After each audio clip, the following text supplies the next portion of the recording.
Hello, नमस्कार सर्वांना. स्वागत आहे आपल्या आजच्या नवीन ब्लॉगमध्ये. आज मस्त सकाळपासून पाऊस चालू होता. ह्यावेळेस पाऊस खरंच खूप उशिरा आला. बाहेर वातावरण पण मस्तच झालं होतं. बाळ झोपला आहे तोपर्यंत घर पूर्ण आवरून घ्यायचं होतं, कारण घरात खूप पसारा झाला होता. पाऊस सारखा पडत असला ना, कपडेच वाळत नाही. पण माझं तरी गुड लक की मला पार्किंगमध्ये कपडे वाळवायला भेटतात. पण आतापर्यंत मी ज्या ज्या रूममध्ये राहिली ना, मला कपडे वाळवायची खूप फजिती होती. रात्री सर्व घरभर बाळाचे कपडे पसरून ठेवले होते, कारण आपले सुकले नाहीत तरी चालतील, पण बाळाचे सुकले पाहिजे.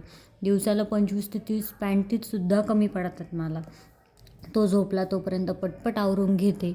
सर्व बेड नीट केला. काल ही बेडशीट काढली होती, त्याचा फोटोशूट करायचा होता म्हणून. त्यामुळे ती बेडशीट पहिली टाकून दिली. काल टाकायचा खूप कंटाळा आला, त्यामुळे मी काल टाकलीच नाही, ती आज टाकली. सर्व पॅन्टींच्या त्याच्या घड्या घालून घेतल्या.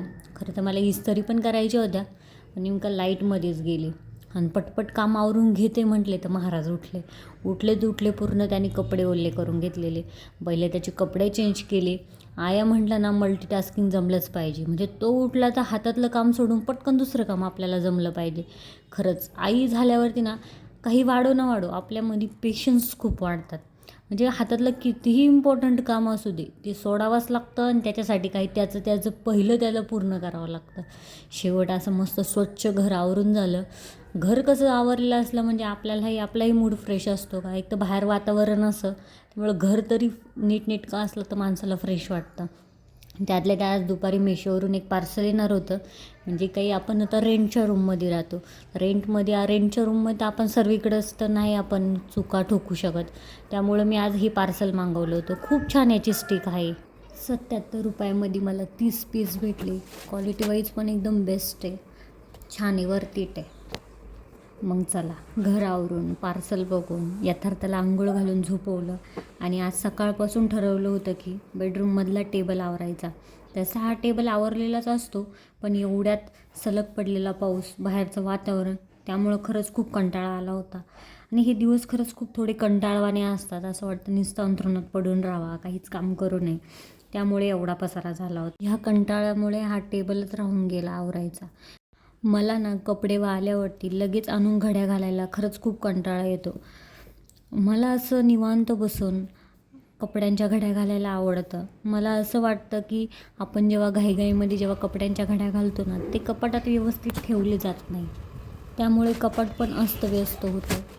कारण जेव्हा आपण निवांत बसून घड्या घालतो कपड्यांच्या, तेव्हा आपण त्या जागी त्या वस्तू व्यवस्थित ठेवून देतो. असं घाईघाईत पटपट घड्या घातल्या काय त्या कुठेही ठेवून देतो. माझं तरी असं होतं. तुमचं कसं होतं मला नक्की सांगा. आणि पावसाळ्यात तुमच्या पण कपाटातून उबट वास येतो का? माझा येतो. मी तर ज्या डांबर गोळ्या असताना त्या यूज करते. त्याने थोड्याफार प्रमाणात खूप म्हणजे फरक पडतो. तुम्ही काय करता पावसाळ्यामध्ये, की जेव्हा आपण एखाद्या फ्लॅटमध्ये राहतो तेव्हा कपाटामधून एकदम उबट वास येतो, कारण हवा खेळती राहत नाही. तुम्ही काय करता, किंवा अजून काही उपाय आहे का, मला नक्की सांगा. हा टेबल पूर्ण आवरून घेतला. ह्या सर्व साड्या बाहेर काढल्या एक व्हिडिओ शूट करण्यासाठी. पण व्हिडिओसाठी अशी क्वालिटी पाहिजे, पण ह्या पावसामुळे ना घरात एवढा अंधार पडतो ना, का व्हिडिओ असा क्वालिटीच येत नाही. लाईटीचे पण एवढे प्रॉब्लेम आहे 3 दिवसापासून. पाऊस आला का गेली लाईट किंवा डीम येते, त्यामुळे असं व्हिडिओ थोडा काळा काळा दिसतो. मग आता बघते जेव्हा पाऊस उघडेल, छान असं ऊन पडलं का मग शूट करणार आहे. हा टेबल पूर्ण असा मस्त आवरून झाला. सर्व जागच्या जागी ठेवून दिलं. सर्व कसं जागच्या जागी ठेवलं म्हणजे टेबल मस्त दिसतो. दिवसभर बाहेर मस्त पाऊस चालू असल्यामुळे आता तर बाळामुळे बाहेर तर कुठे जाऊन होत नाही.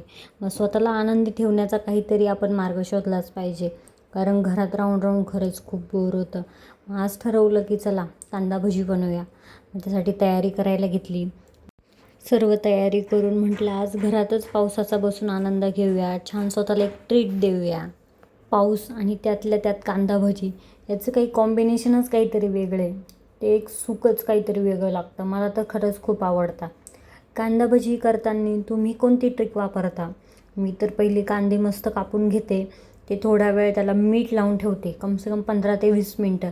त्याने काय होतं, ते कांदा एकदम छान असा मॅरिनेट होतो. मग त्याच्यामध्ये थोडं 15-20 मिनटांनी त्याच्यामध्ये मीठ, मिरची, कोथिंबीर, बेसन पीठ टाकून मिक्स करते. जर तुमच्याकडे कॉर्नफ्लॉवर नसेल तर तुम्ही कडकडीत असं तापलेलं तेल जरी टाकलं तरी खूप क्रिस्पी होतात. मला तर खूप छान आवडतं. आणि पाणी टाकायचं नाही वरून. मी तरी इथे टाकलं थोडंसं, पण शक्यतो पाणी टाकायचंच नाही. बाहेर मस्त पाऊस पडत होता. मस्त गरम गरम भजी. चहा बनवायचा होता, पण नको म्हटले. हो, झाली ॲसिडिटी तर सगळा भज्यांचा आनंद जायचा. कारण मला लगेच ॲसिडिटी होते असं जर काही वेगळं कॉम्बिनेशन खाण्यात झालं तर. पण अशा छोट्या छोट्या क्षणांमुळे खरंच दिवस किती छान जातो ना. रोज मोठं काही घडलंच पाहिजे असं काही नसतं. आपण आपल्यासाठी म्हणून कधीतरी मधून आपण स्वतःला अशी ट्रीट दिली पाहिजे. त्यामुळे आपल्यालाही स्वतःला आनंद भेटतो. असाच पूर्ण दिवस तुमच्यासोबत मी शेअर केला. मला खूप छान वाटलं.